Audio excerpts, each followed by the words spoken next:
This corruption scandal has Europeans asking how deep the corruption rabbit hole goes with EU institutions, and where's European Commission President Ursula von der Leyen?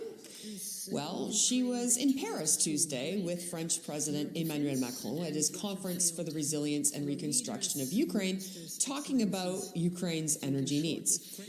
Hey, what about Europe's energy needs and Europe's resilience? When do we get to talk about that? When does everybody get to come up with diplomatic solutions to that? Ever? When your plane is crashing, aren't you supposed to put on your own oxygen mask first before helping your child with theirs? The problem with this corruption scandal for the EU is that it detracts from its well-crafted messaging that constantly drives home 2 points. The first point is, look how virtuous we are here in Europe, forcing our people to suffer for Ukraine. It's like they're on the verge of forcing their own citizens to martyr themselves for Ukraine through rising energy and inflation costs, just so unelected Brussels bureaucrats can aim for sainthood status. So when this corruption scandal shines a spotlight on a long-standing omerta at the EU involving shady lobbying, it tarnishes their halo that they're constantly polishing, which explains why the European Parliament's president portrayed the scandal as something happening to the EU, not as something for which it's actually responsible or accountable through its practices or lack of lobbying-related safeguards. Make no mistake, the European Parliament, dear colleagues, is under attack.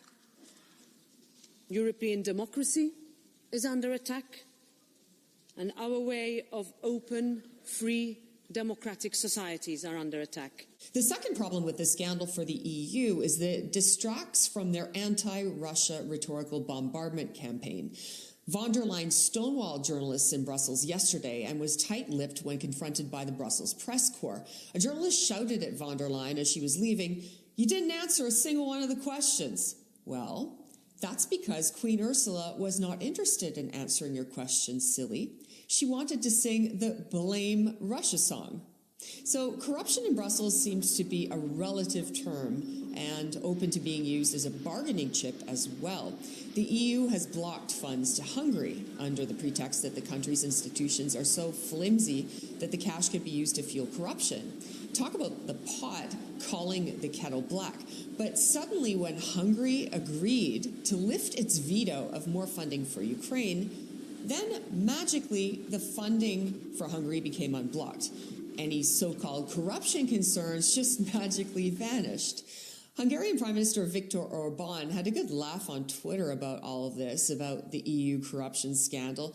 He posted a meme with a bunch of older guys in suits laughing at the fact that the European Parliament is seriously concerned about corruption in Hungary when they're facing a scandal of their own.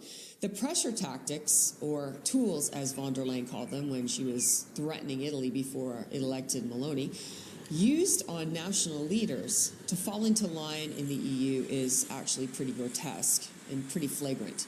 Now apparently Macron is the one facing diplomatic pressure to back down from even the thought of offering security guarantees for Russia in any eventual peace deal. There's really no room, apparently, for independent thought in the EU, and, well, maybe that's why they're facing the scandals they are now.